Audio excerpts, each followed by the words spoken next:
तो electric current produce कैसे होता है? इलेक्ट्रिक करंट हम बैटरी के थ्रू प्रोड्यूस करते हैं। हम किसी भी सर्किट में चाहे वो कितना भी सिंपल हो, चाहे कितना भी कॉम्प्लेक्स हो, उसमें हम बैटरी कनेक्ट करते हैं। तो बैटरी आखिर करती क्या है सर्किट के अंदर जिससे इलेक्ट्रिक करंट प्रोड्यूस होता है? So let's understand. बैटरी के अंदर बहुत सारे केमिकल्स भरे होते हैं और और उसके अंदर वो बहुत सारे केमिकल रिएक्शंस कर रहे होते हैं।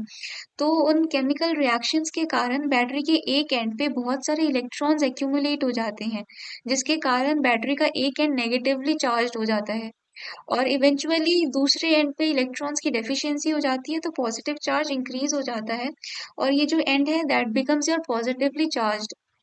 सो बैटरी हमेशा अपने एंड्स पे नेगेटिव चार्ज और पॉजिटिव चार्ज को मेंटेन करके रखती है।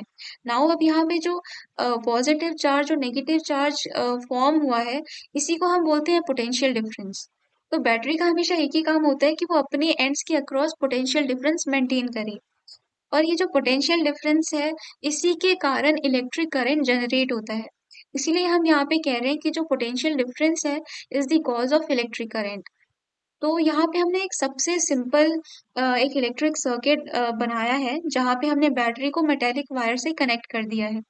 तो यहाँ पे मैंने इस मेटेलिक वायर के कुछ पार्ट को ज़ूम इन करा है जिससे हम इलेक्ट्रॉन्स के फ्लो को देख सकें।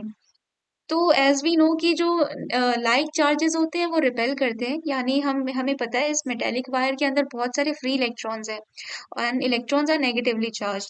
तो यहाँ पे जो इलेक्ट्रॉन्स हैं वो इस बैटरी के नेगेटिव एंड से रिपेल होंगे और बैटरी के इस पॉजिटिव एंड से अट्रैक्ट होंगे।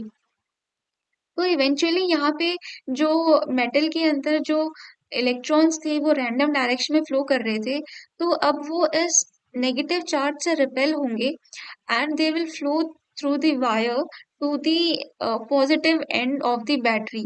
तो यहाँ पे एक पर्टिकुलर डायरेक्शन में अब इलेक्ट्रॉन फ्लो कर रहा है।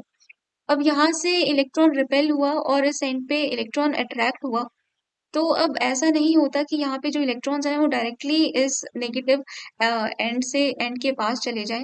यहाँ पे वापस बैटरी के अंदर बहुत सारी केमिकल रिएक्शंस होंगी जिसके कारण यहाँ पे जो इलेक्ट्रॉन्स आए हैं वो अब इस एंड पे आ जाते हैं और वापस से फिर वही साइकिल रिपीट होगी। यहाँ से इलेक्ट्रॉन्स रिपेल होंगे एंड वो अट्रैक्ट होंगे इस एंड से। तो इलेक्ट्रॉन फिर इस एक पर्टिकुलर डायरेक्शन में फ्लो करने लग जाते हैं जिसको हम बोलते हैं इलेक्ट्रिक करंट।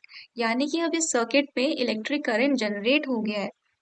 तो हम यहाँ पे देख सकते हैं कि जो इलेक्ट्रिक करंट यानी जो इलेक्ट्रॉन्स का जो डायरेक्शन है that is from negative end to positive end. लेकिन आप बुक्स में देखते हो जितने भी सर्किट्स बने हैं हमारे इलेक्ट्रिक सर्किट्स, वहां पे जो करंट का डायरेक्शन दिया होता है that is from positive end to negative end. अब ऐसा इसलिए क्योंकि जब इलेक्ट्रिसिटी की डिस्कवरी हुई थी तब इलेक्ट्रॉन्स की डिस्कवरी नहीं हुई थी। तो उस टाइम साइंटिस्ट को लगता था कि जो इलेक्ट्रिसिटी है वो पॉजिटिव चार्ज के फ्लो करने की वजह से होता है। लेकिन ऐसा नहीं होता, बाद में पता चला कि एक्चुअल में इलेक्ट्रॉन्स फ्लो कर रहे हैं और इलेक्ट्रॉन्स के फ्लो को हम इलेक्ट्रिक करंट बोलते हैं। लेकिन उस टाइम तक बहुत सारी बुक्स एंड थ्योरीज पब्लिश हो गई थी। तो कन्वेंशनली हम फिर जो डायरेक्शन ऑफ करंट है वो हम मानते हैं कि पॉजिटिव एंड से नेगेटिव एंड की तरफ होता है। लेकिन जो इलेक्ट्रॉन का जो एक्चुअल में जो फ्लो हो रहा है वो हमें पता होना चाहिए कि that is from negative end to positive and.